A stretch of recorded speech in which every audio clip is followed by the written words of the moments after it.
Good morning, guys. Dragonman here. I'm getting an early start. It's 7:30 in the morning. I got a lot of work to do, and I'm doing a rebuild your own motor deal here. And this is the best thing I ever thought of. Saves you guys a lot of money. You save a lot. I make a little. Everybody's happy.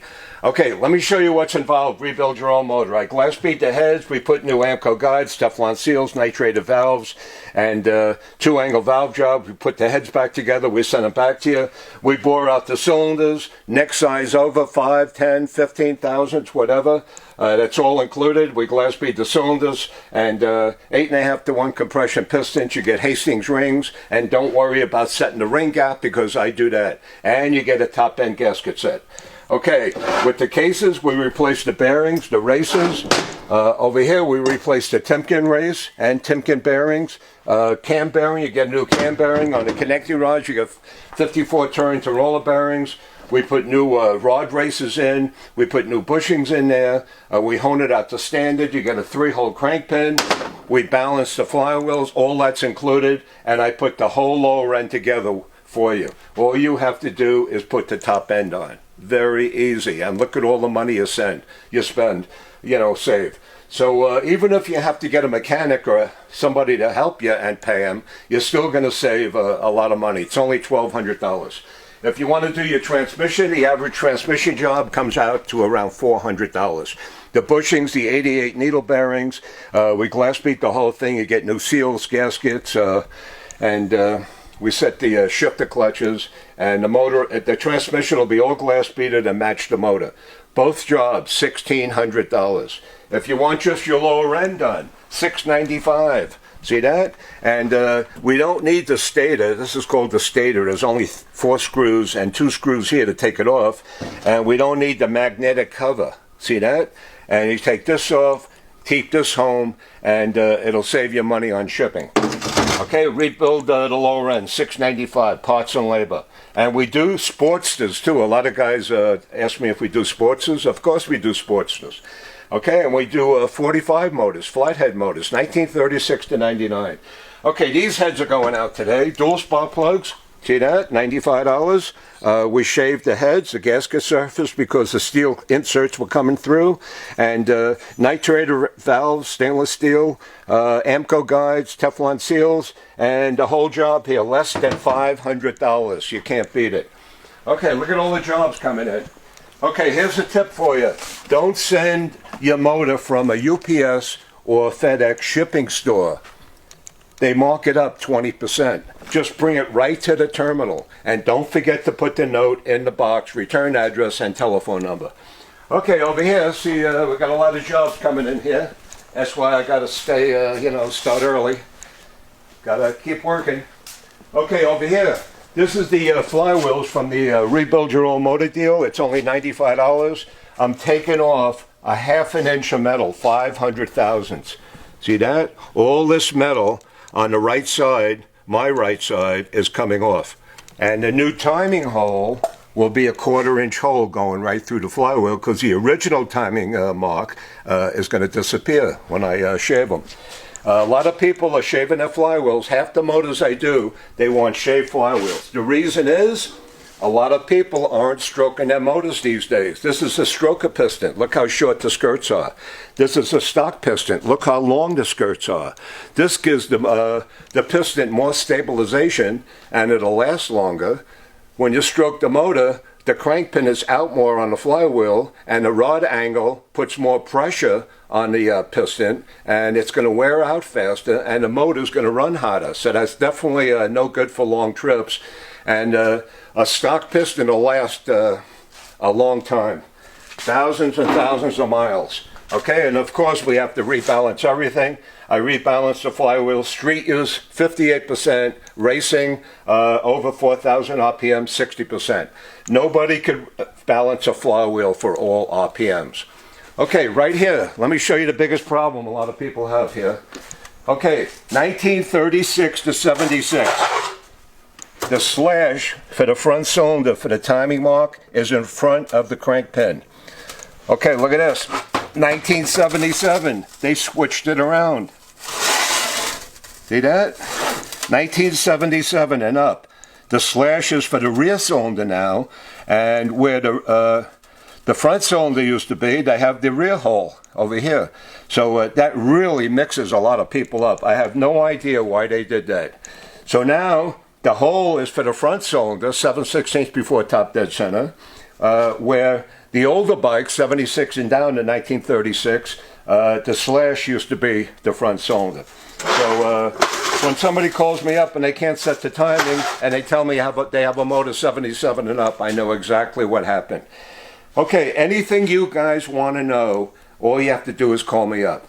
I don't have a lot of time to show you everything, but there's a lot I could teach you about everything. If you have an Evolution motor, okay, what I do, I mark the nut right there. Yeah, see it's got a mark there? Okay, I go 3 turns. You get the lifter all the way down, and you go 1, 2, 3.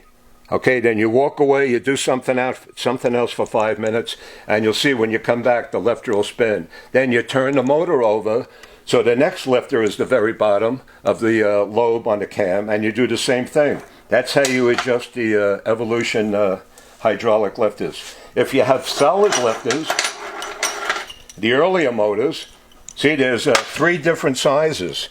Okay, let's see what we got here. Okay, this here's the longest one. That goes to front exhaust on a shovel head, pan head, or a knuckle head. The next longest one is right here. That's the rear exhaust. The 2 shorter ones are for the intake. Okay, the reason they do that is so you don't have to wind the adjustment all the way up, you know, and this way it's more stabilization. Okay, hydraulic lifters. People have a lot of trouble adjusting hydraulic lifters. Okay, this is the way I do it. You take a little, like a welding rod here, and you push it right in here. There's a check ball and a spring. Here, I'm going to let the oil out. Look at that. See all the oil coming out? Here, see? Okay, now you push your finger all the way down, put it in the oil, let it up, and look at that. It's hard as a rock. Okay? Now you don't have to wait for the motor to pump up the lifter. It's a lot safer this way. And then you just adjust your lifter just like solids. You just get it so it just spins, no up and down. Okay, that's the safest way to do it. Okay, let's see what else I could show you here. Okay, over here, this is a motor I just did, and I'm going to start it up for you. Now this has the shaved flywheels. I want to show you how it revs right up. Okay. So let's hook that up. We got that up. Got to hook up the battery here. This is a motor stand we made, me and my brother, probably 50 years ago in the 70s. Okay, we're going to put the enriching device on. We're going to push the button.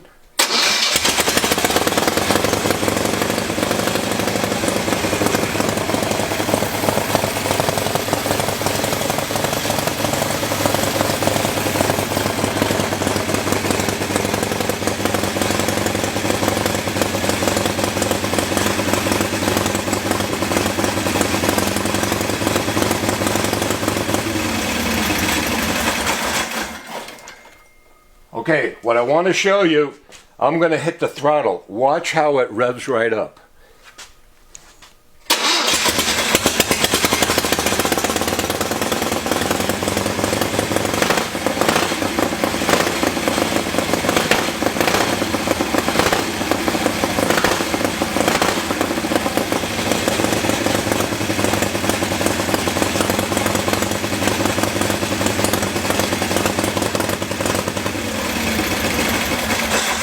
What do you guys think of that, huh? That's a lot of horsepower there. Okay, after the motor warms up, after you guys put the top end on, everything has to be tightened because the gaskets compress. This is a snap-on 9/16 starter wrench. It's perfect to tighten the nuts here. You put that under here, you go right around. Common sense. Really, it's supposed to have 65 pounds. You put that on there. Yeah, see, it's going to turn a little bit. You don't have to go a lot. And you go all the way around and you do the 10 bolts. Because if it's going to blow a gasket, the first thing that's going to blow is the head gasket. Okay, this way everything's hot, everything compresses. You got to do the base gaskets. Okay, after you got a few miles on it, sometimes if you hear a tick, you might have to readjust the push rods. And really, these motors don't really put out a lot of oil pressure. You don't need a lot of oil pressure. All the bearings, the bushings, everything. The main thing is the oil keeps flowing through the motor, right? And when you get your motor back, you got to take an oil can. This one's in, this one's out. That's the breather. You take the oil can, you have somebody turn the motor over and keep shooting oil, and you're priming the oil pump. Get some of the air bubbles out of there. Then you hook the line up and start it up.